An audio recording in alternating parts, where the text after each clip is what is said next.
Olá, bem-vindos ao Eletronicando. Eu sou o professor Ronaldo e esse é mais um vídeo do curso de linguagem C nível básico. Hoje vamos ver a segunda parte sobre desvio condicional.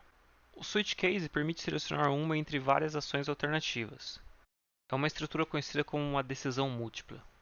É possível construir esse mesmo tipo de estrutura usando o if e else if, da forma que a gente fez aquele exemplo da aula passada. No caso a gente tinha três alternativas distintas, mas poderia ter mais se quisesse. O problema de fazer esse tipo de estrutura com if e else if é que a gente pode causar confusão. O pessoal fala que é uma estrutura deselegante. Com o switch case, esse mesmo tipo de estrutura fica muito mais limpo, ele fica muito mais claro você identificar o que está acontecendo ali com o switch case do que com o if e else if. A gente vai ver que a estrutura tem uma interpretação muito mais fácil. Basicamente, então, essa estrutura switch case ela avalia o valor de uma variável e executa um comando específico caso aquele valor seja verdadeiro. A estrutura começa com uma variável de controle, e existem vários casos onde essa variável é testada. E sempre que um caso desse é verdadeiro, ele executa um bloco de comandos. E ao final de todos os casos, a gente tem um default. Muito semelhante ao que a gente viu no if else if, que a gente até deixou lá no final do nosso if else if, tinha um else, onde ele avaliava se nenhuma das opções anteriores tinha sido válida, lembra? A sintaxe então fica da seguinte forma: palavra reservada switch, entre parênteses uma variável ou uma constante que vai ser testado, e aí cada caso. Caso 1, bloco de instruções finaliza com break. Caso 2, bloco de instruções finaliza com break. Caso 3 e poderia até caso n aqui. Ao final de todos os casos tem um default, ou seja, se nenhum dos casos for verdadeiro, ele vai executar o quê? Executa o bloco de instruções que tem aqui dentro do default. Importante ressaltar a importância do break. Quando a gente entra dentro de um caso, ele vai executar todo o bloco de instruções que ele encontrar. E ele só para quando ele encontrar um break. Se você não coloca o break, se por exemplo o caso 1 for verdadeiro, ele vai executar todas as instruções do bloco 1. Se não tiver aqui a palavra break, ele já vai entrar no caso 2 e começar a executar também as instruções do caso 2.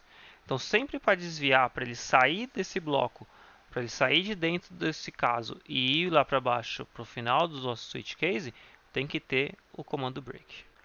Uma observação importante aqui é que o valor que a gente vai colocar depois do switch, ele tem que ser sempre uma variável ou uma constante. E cada caso vai testar o valor dessa variável ou dessa constante. Eu não posso colocar aqui nos casos se a variável é maior ou igual a um número. Os testes que a gente fez no exemplo anterior, por exemplo, não daria certo aqui. Essa estrutura é muito utilizada no mundo de embarcados, por exemplo, para fazer máquina de estados. Se você não faz ideia do que é máquina de estados, o Luiz Ricardo, um professor amigo meu, ele fez um vídeo sobre isso. Eu vou deixar o link aqui em cima para vocês assistirem. Vamos fazer um exemplo então usando o switch case. Faça um programa que funcione como uma calculadora de 4 operações que opere com 2 números. Os comandos que o usuário deve fornecer para soma, subtração, multiplicação e divisão são respectivamente o símbolo de mais, o símbolo de menos, o asterisco para multiplicação e a barra para divisão. Caso o usuário digite um comando errado, deve ser mostrada a mensagem opção inválida. Vamos lá, vou começar aqui então declarando as variáveis. Eu quero duas variáveis do tipo float, que eu vou chamar de num1 e num2. Uma variável do tipo char, que eu vou chamar de op, de operação, que é a variável que eu vou utilizar lá para fazer o teste dentro do switch case. Vou fazer um printf aqui, pedindo já para o usuário digitar alguma coisa. Então, eu vou falar para ele digitar a operação no formato específico. Então, eu vou falar digite a expressão no formato, primeiro o número 1, depois a operação e depois o número 2. Vou dar um scanf e o scanf ele vai receber primeiro um float, depois um char e em seguida outro float. E aí tem que falar para onde vai cada um desses números digitados. O primeiro float vai para num1, o char vai para a variável op de operação e o terceiro float vai para num2. Beleza, agora que a gente já tem todas as variáveis, a gente pode criar o nosso switch. Então, palavra reservada switch, que vai testar a variável op. Abro parênteses e vou lá e já vou para o nosso primeiro caso. Então, case, o que eu estou testando aqui é uma variável do tipo char, ou seja, é um caractere que a gente vai digitar do teclado. Então, ele vai ler exatamente o caractere. Tem que colocar isso entre aspas simples. O caractere, no caso aqui, é o símbolo de mais. Dois pontos e coloco o comando que ele vai executar. Printf, vou falar que é printf igual a um valor do tipo float, que vai ser o resultado da operação num1 mais num2. E para finalizar esse bloco aqui, eu dou um break e 2 pontos. Próximo case, símbolo de subtração, 2 pontos.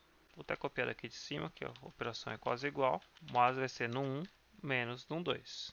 E break para sair desse bloco. Próximo case. Agora eu vou testar se ele é uma multiplicação. E vou printar na tela a operação de multiplicação entre no 1 e no 2. Faltou um monte de ponto e vírgula em cima. Todos eles. Copiei do primeiro e fui errando para todos os outros. Break para a gente sair do comando. E o último case que vai ser a barra que representa a subtração, que vai ser o resultado da operação no 1 dividido por no 2 e mais um break. E por último eu tenho que ter o default. O default é aquele comando que vai ser executado caso nenhum dos cases anteriores tenha sido verdadeiros. Então printf. E aí a gente coloca aqui alguma instrução. Vou colocar o operador inválido, porque se ele digitar alguma operação que não bate com nenhum desses 4 símbolos que eu coloquei, ele vai aparecer operador inválido. E o default também é finalizado com break. Pronto, finalizamos nosso switch case. Vamos compilar. Então ele apareceu lá, digite a expressão, tem só um erro aqui por causa da acentuação, no formato no 1 e no 2. Eu vou colocar, por exemplo, 5 vezes 8. E ele mostrou lá que 5 vezes 8 é 40 e ele está com várias casas depois da vírgula.